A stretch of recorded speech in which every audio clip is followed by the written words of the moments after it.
आज हम एक्सप्लेन करने जा रहे हैं 2022 में आई आरआरआर को। तो कहानी शुरू होती है आदिलाबाद के एक जंगल से, जहां पर गोंड नाम की एक कम्युनिटी रहती थी। वहां पर इनके बीच में ब्रिटिश के कुछ रूलर्स आते हैं और ये वो वक्त होता है जब ईस्ट इंडिया कंपनी का और ब्रिटिशर्स का इंडिया के ऊपर राज चलता था, और ये लोग उन्हीं में से होते हैं। यहाँ पर एक छोटी बच्ची मेहंदी लगा रही होती है और साथ साथ बहुत अच्छा गाना भी गा रही होती है। वो गाना एक ब्रिटिश ऑफिसर की वाइफ को बहुत अच्छा लगता है और वो इसके बाद थोड़े से पैसे दे करके उस बच्ची को जबरदस्ती अपने साथ लेकर के जा रही होती है। ये देखकर उसकी माँ को बहुत बुरा लगता है और वो उसका पीछा करती है, लेकिन ब्रिटिश ऑफिसर का गार्ड उस बच्ची की माँ को बहुत बड़ी लकड़ी से मार देता है, जिससे उसकी वहीं पर मृत्यु हो जाती है और वो लोग वहां से चले जाते हैं। और इसके बाद हम अगला सीन दिल्ली का देखते हैं, जहां प्रोटेस्ट चल रहा होता है और वहां पर एक बच्चा ब्रिटिश के पुतले पर पत्थर मार देता है, जिससे वो टूट जाता है और वो ब्रिटिश ऑफिसर्स, राम के ऑफिसर्स, जो इंडियन हॉकर ब्रिटिश के साथ काम करता है, और वो उस बच्चे को लेकर आने के लिए कहता है, जिससे राम भीड़ में मार खा करके उस बच्चे को ले आता है। वही जब मेडल देने की बारी आती है तो इंडियन ऑफिसर्स को मेडल नहीं मिलता। ये देखकर राम को बहुत गुस्सा आता है, क्योंकि वो हमेशा से मेहनत करता था, तब भी उसे प्रमोशन नहीं मिला। जिसके बाद हम एक आदमी को देखते हैं जो नवाब की तरफ से स्कॉट के पास आता है और बताता है कि जिस लड़की को वो लोग लेकर आए हैं वो गोंड ट्राइब की है, जो हमेशा एक साथ रहते हैं, और अगर उनमें से कोई भी अलग हो जाए तो वो लोग उसे ढूंढने के लिए कभी भी आ जाते हैं। और इसलिए गोंड ट्राइब का हेड भीम उस बच्ची को लेने दिल्ली आ रहा है। लेकिन इतना सुनने के बाद भी वो ब्रिटिशर्स उस आदमी की बात नहीं मानता है और उस बच्ची को वापस नहीं करता है। अब दूसरी तरफ हम जंगल में भीम को देखते हैं, जो कि यहाँ खुद चारा बनकर बैठा होता है और भेड़िए का इंतजार कर रहा होता है। पर यहाँ भेड़िए की जगह शेर आ जाता है, पर फिर भी भीम उसे जैसे तैसे हरा देता है और उसे जाल से बंद देता है। इसके बाद हम भीम को दिल्ली में देखते हैं, जहाँ वो मुस्लिम बनकर मुस्लिम परिवार के साथ रह रहा होता है और इस परिवार को पता होता है कि भीम यहाँ पर किसी को छुड़वाने आया है।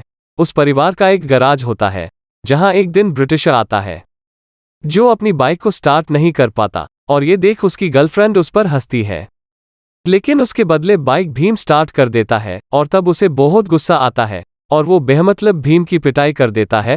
वही दूसरी तरफ स्कॉट को पता होता है कि उस बच्ची को ले जाने के लिए कोई आने वाला है, इसलिए वो ऐलान करता है जो उस आदमी को ढूंढ कर लाएगा उससे प्रमोशन मिलेगा, और इसलिए राम उस आदमी को ढूंढने में लग जाता है। लेकिन राम को उसके बारे में कुछ नहीं पता होता।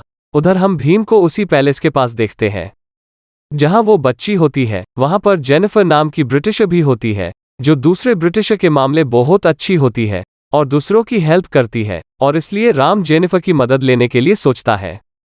वही राम आज़ादी का भाषण सुनकर आया होता है, क्योंकि उसे लगता है कि वो आदमी उससे यही मिलेगा।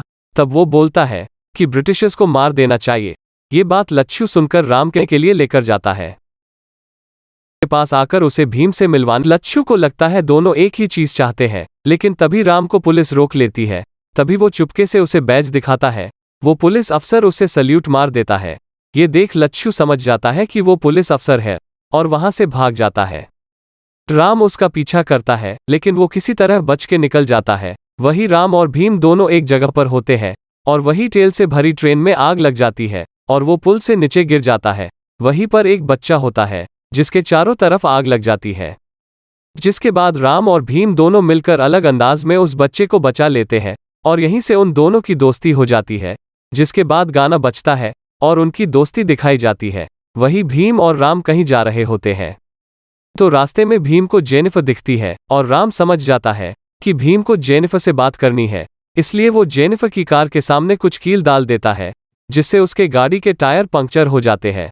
तब राम जेनिफर से इंग्लिश में कहता है कि भीम उसे ड्रॉप कर देगा। जिसके बाद वो उसे बाजार लेकर जाता है, जहां जेनिफर उसे एक कार देकर पार्टी में इनवाइट करती है, और तब भीम और राम सूट में अच्छे से रेडी होकर पार्टी में जाते हैं और फिर एक गाना बजता है।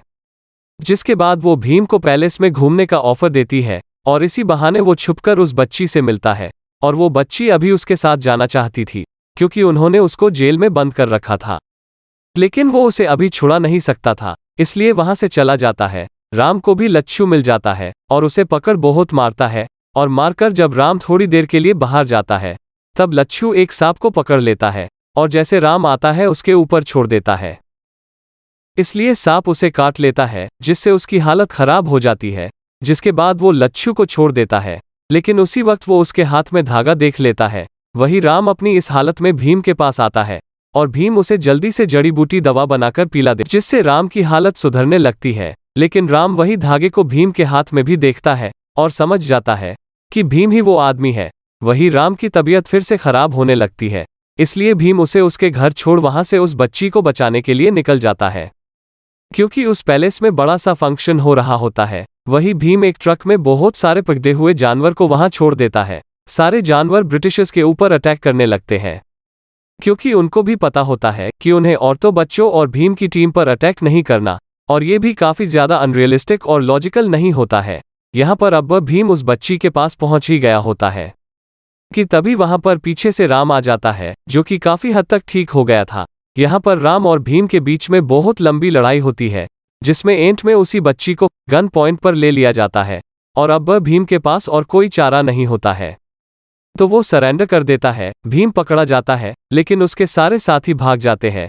जिसके बाद फिर हम राम को देखते हैं, जिसे प्रमोशन मिल चुका होता है और वो उस जगह का इंचार्ज बन गया होता है जहां पर सारे हथियार रखे जाते हैं, और उसे यही चाहिए होता है। जिसके बाद हम राम का पास देखते हैं, जहां पर हम देखते हैं राम के पिता भी पहले ब्रिटिश के अंडर में ही काम करते थे और वो भी एक सिपाही थे। पर एक दिन वो देखते हैं कि वही ब्रिटिश ऑफिसर्स जो कि आज यहाँ पर दिल्ली में बैठा हुआ है, उस समय वो उनके बटालियन का हेड होता है और वो एक गांव के सरपंच को जानबूझ के मार देता है। ये देख करके राम के पिता को अच्छा नहीं लगता है और वो अपनी नौकरी को छोड़ देते हैं। इसके बाद वो गांव जाते हैं और गांव में अपनी सेना बनाने लगते हैं। उनके पास बंदूकें नहीं होती है, इसलिए वो लकड़ी की बंदूकों पर हर किसी को प्रैक्टिस करवाते हैं। एक दिन राम चुपके से उनकी बंदूक उठा लेता है और उससे प्रैक्टिस करता है। राम का निशाना बहुत ही वीर होता है और वो एक शार्प शूटर भी होता है। वो बहुत दूर से और सही निशाना लगा लेता है। ये देख करके उसके पिता बहुत ही खुश होते हैं कि तभी वहां पर बहुत सारे ब्रिटिश के ऑफिसर्स अटैक कर देते हैं। राम के पिता अपने पूरा गांव वालों को बचाने के लिए कुर्बान हो जाते हैं और सभी लोग भाग जाते हैं।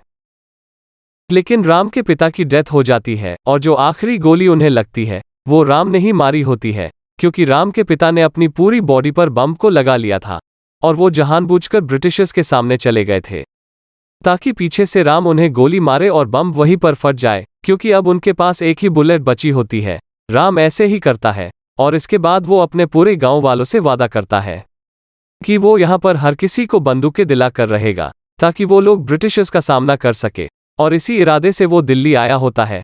और इतने वक्त से वो यहाँ पर पुलिस के अंडर में काम इसलिए कर रहा होता है कि उसे एक दिन ऐसा प्रमोशन मिल जाए कि ऐसी ही किसी जगह का इंचार्ज बन जाए जहां से वो सारी बंदूकें ले जा करके अपने गांव वालों को दे सके। और फाइनली आज ये दिन आ गया होता है, जिसके बाद अब भीम को कोड़े पड़ने वाले होते हैं और ये कोड़े मारने वाला राम होता है। राम को अच्छा नहीं लग रहा था और ब्रिटिश के ऑफिसर ने कहा था जब तक भीम अपने घुटने नहीं टेकेगा तब तक उसे कोड़े मारने पड़ेंगे। राम कोशिश करता है कि वो चैन को खींच करके भीम के पैर नीचे कर दे, और भीम का हौसला बहुत ज्यादा होता है और वो इतने सारे कोड़े खाने के बाद भी खड़ा रहता है। इसके बाद वहां वो एक गाना गाता है। इसके बाद वहां पर खड़ी जनता को जोश आ जाता है और वो लोग भीम को बचाने की कोशिश करते हैं। भीम को पकड़ के दोबारा से जेल में डाल दिया जाता है और फाइनली अब राम को गिल्ट फील होता है। वो इस बात को लेटर में लिख करके अपनी गर्लफ्रेंड सीता को भी बताता है। वही भीम कोड़े खाने के बाद भी नहीं झुकता, इसलिए ब्रिटिश ऑफिसर उसे फांसी देने का कहते हैं। लेकिन राम भीम को बचाना चाहता था, इसलिए राम ब्रिटिश ऑफिसर से कहता है कि भीम को नदी किनारे उसी बच्ची के सामने फांसी देनी चाहिए और मारने के बाद उसे नदी में बहा देना चाहिए। उस ऑफिसर को भी ये आइडिया सही लगता है, जिसके बाद रात में राम जाकर सारी बंदूकों से गोलियां निकाल देता है और अगली सुबह जब राम बच्ची को लेकर जा रहा होता है तो उसके पीछे वो ऑफिसर भी होता है, क्योंकि उसे राम के ऊपर शक हो जाता है। जैसे ही राम वहां से निकलता है वो पेड़ गिर जाता है, लेकिन वो ऑफिसर बच जाता है। जिसके बाद वहां पर काफी लड़ाई होती है, लेकिन राम सभी को मारता है पर उस बच्ची को बचाने में मदद करता है। दूसरी तरफ राम ने अपने दोस्त की मदद से भीम को प्लेट भिजवा दी थी, जिसकी मदद से भीम रस्सी से छूट जाता है और वो भी सभी से लड़ाई करने लगता है और राम को मारकर के उस बच्ची को बचाकर निकल जाता है, क्योंकि भीम को ये नहीं पता होता है कि राम ने उसकी मदद की थी। जिसके बाद कुछ समय बीत गया होता है और इसके बाद फिर हम राम को देखते हैं जो जेल में बंद होता है और वो वहां पर भी हार न मानते हुए अपनी बॉडी बनाता है और प्रैक्टिस कर रहा होता है। दूसरी तरफ भीम भी भागते भागते हाथरस तक पहुंच जाता है और वहां छुपा हुआ होता है। तभी वहां पर ब्रिटिश ऑफिसर आ जाते हैं और उसकी तलाश कर रहे होते हैं, जिसके बाद भीम भागते भागते सीता के पास पहुंच जाता है और वो राम से मिलने आई हुई होती है। तभी वहां पर पुलिस ऑफिसर्स आ जाते हैं और भीम की पूछताछ करते हैं, लेकिन वो उनसे झूठ बोल देता है कि यहाँ पर लोगों को चिकन पॉक्स की बीमारी हो गई है। और ये सुन वहां से सारे ऑफिसर चले जाते हैं। इसलिए भीम उनका शुक्रिया अदा करता है और जहां उसे पता चलता है कि वो राम की गर्लफ्रेंड है, अब वह यहाँ सीता उसे राम की सारी कहानियां बताती है कि राम का रियल प्लान आजादी है। ये सुनकर भीम को बहुत पछतावा होता है। उसे समझ में आता है कि वो यहाँ पर आज जिंदा है कि राम ने उसकी हेल्प की थी। और भीम दोबारा से दिल्ली जाता है और जेनिफर से मिलता है। जेनिफर उसे उस महल का मैप दे देती है, जिसकी मदद से फाइनली वो राम को चुरा लेता है। और फाइनल सीन में फाइनली राम सीता से मिल जाते हैं और भीम के साथ भी उसकी फ्रेंडशिप पहले जैसी हो जाती है। और इसी हैप्पी एंडिंग पे ये मूवी यहाँ पर खत्म हो जाती है।